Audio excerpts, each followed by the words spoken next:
ఒక మధ్యాహ్నంలో పెద్దదైన చిన్నారి అన్విక. మంచి మంచుతో నిండిన నీలి కొండలు, చిన్న చిన్న రంగురంగుల ఇళ్ళు, మనసులో మంచితనం కలిగిన వాళ్ళు. అలాంటి అందమైన గ్రామంలో ఒక చిన్న సంతోషమైన కుటుంబం ఉండేది. నాన్న, అమ్మ, ఇంకా వారి 4 ఏళ్ల చిన్నారి అన్విక. నాన్న బ్యాంక్లో పనిచేస్తాడు. ప్రతి ఉదయం శుభ్రమైన షర్ట్ వేసుకుని నవ్వుతో బయల్దేరతాడు. అమ్మ ఓ గృహిణి, మృదువైన మనసు, అందమైన కలలు. ఆమెకు ఎక్కువ ఇష్టం టైలరింగ్, చిన్న చిన్న కలలను దారంతో నేయడం. ఒకరోజు అమ్మ నాన్న దగ్గరకొచ్చి మెల్లగా అంది, హనీ, నాకు టైలరింగ్ క్లాస్కి జాయిన్ అవ్వాలి. నాకేంటో నేను తెలుసుకోవాలి. నాన్న కళ్లల్లో వెలుగు బులుముకుంది. చాలా సంతోషం, వెంటనే జాయిన్ చేద్దాం.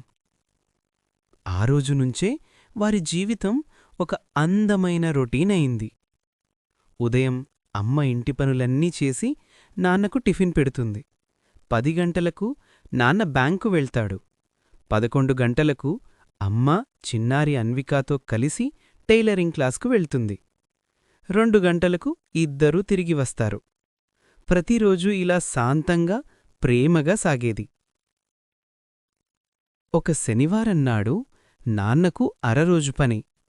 అతను ఒకటింకింటికి వస్తానన్నాడు. అమ్మ ముందుగానే భోజనం తయారుచేసి చిన్నారి అన్వికా దగ్గరకు కూచొని, నాన్న ఒకటికొస్తారు, నువ్వే భోజనం పెట్టాలి.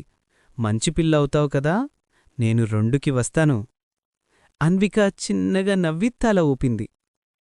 అమ్మ నాన్న వచ్చేవరకు పొరుగింట్లో కూచోమని చెప్పింది. అన్విక అక్కడ కూచుంది. కాని ఆమెకా ఇల్లు నచ్చలేదు. ప్రతి నిమిషం చాలా పొడుగ్గా అనిపించింది. గేటువైపు చూస్తూ ఎప్పుడు నాన్న వస్తారో అని ఎదురుచూసింది. అప్పుడు నాన్న గళం వినిపించింది. అన్వికా, అన్వికా. అన్విక కళ్లల్లో వెలుగు మెరిసింది. ఆమె వెంటనే పరిగెత్తుకుంటూ బయటకొచ్చింది. నాన్న పొరుగువారికి ధన్యవాదాలు చెప్పి అన్వికా చేతిని పట్టుకొని ఇంటివైపు నడిచాడు. ఇంట్లోకి వచ్చిన వెంటనే అన్విక అంది, నాన్న, అమ్మ లేదు, మీరు ఫ్రెష్ అవ్వండి, నేనే భోజనం పెడతాను. నాన్న ఒక్కసారిగా ఆశ్చర్యపోయాడు. నా చిన్నమ్మాయా భోజనం పెడుతుందా? నిశ్శబ్దంగా మూలన నిలబడి చూడసాగాడు. చిన్నారి అన్విక వంటగదిలోకి వెళ్ళి తన చిన్న చేతులతో లంచ్ బాక్స్ దించుకుంది, ప్లేటు తీసుకుంది, అన్నీ సర్దింది. కొంచెం కష్టపడ్డా. ఎక్కడా ఆగలేదు, ఎక్కడా చేతులెత్తలేదు. నాన్న హృదయం గర్వంతో నిండిపోయింది. అన్విక ప్లేటు నాన్నకి ఇచ్చింది. నాన్న ప్రేమగా భోజనం చేశాడు. తర్వాత ఆమెక్కూడా తన చేతులతో తినిపించాడు. భోజనమైపోయాక అన్విక ప్లేటు తీసుకుని తానే తోమింది. ఆ చిన్న చేతులతో చేసిన పని, కాని పెద్ద మనసు. తర్వాత ఇద్దరూ కారిడార్లో ఆడుకుంటూ అమ్మ కోసం ఎదురుచూశారు. 2 గంటలకు అమ్మ వచ్చింది. అన్విక ఆనందంగా కేకవేసింది. అమ్మ లోపలికొచ్చి అడిగింది, మీరిద్దరు భోజనం చేశారా? నేను చెప్పినప్పుడే తినమన్నాను కదా? నాన్న అన్విక ఒకరినొకరు చూసుకుంటూ నవ్వుకున్నారు. అమ్మ వంటగదిలోకి వెళ్ళింది. ఎక్కడా గందరగోళం లేదు. వంటగది శుభ్రం. సింకులో ఒక్క పాత్ర లేదు. ఆమె ఆశ్చర్యంగా, మీరు భోజనం ఎందుకు చేయలేదు?